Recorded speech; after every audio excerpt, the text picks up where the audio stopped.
Binabalikan ang mga nangyari noong 2025, siguro mula January 2025 up to December 2025. Binabalikan ang bawat alaala, binabalikan yung mga magagandang alaala, maging yung mga masalimuot na mga nangyari sa buhay.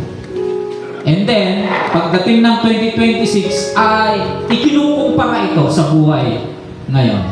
Pero hindi pa tayo pwedeng magkumpara kasi starting pa lang ng 2026. No?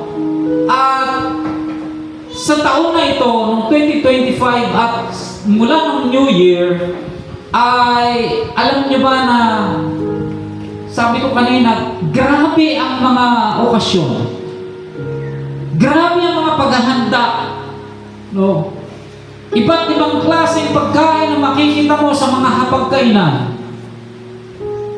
Noong 2025, noong December 25, nag-start na ang mga maraming mga handaan. May mga naghahanda ng masarap na pagkain, sa mga lamesa. Mayroong ibang mga nakalagay sa lamesa, mga nagsasayawan, no? Nagpapaingay ng mga sasakyan, nagpuputukan, no? Ang nakakalungkot po dito ay ano ang sanhi ng mga bagay na ito at ano ang kahalagahan sa buhay ng tao. Bagamat nagsasaya tayo, di ba sabi ko dito, maraming mga masasayang bagay na hindi tama. Amen ba? Maraming gusto ang tao na kinakailangan sa mundong ito, minsan ay hindi tama.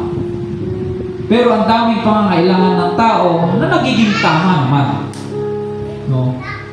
Sa harapan ng Panginoon ay tinitingnan niya ang kalidad ng bawat tao. Sabi ko kanina, before mag-start na pray, no, hindi importante ang quantity kung hindi ang quality. Hindi importante na napakarami, subalit yung kalidad mo naman ay wala sa harapan ng Panginoon. Ang mga tao ay ito yung alam nila na pagbabago sa buhay nila. Ito yung alam nila na nakapagsasaya sa buhay nila. Maghanda ng marami, pumunta sa mga iba't ibang bahay, magkaroon ng maraming bisita. Of course, masaya.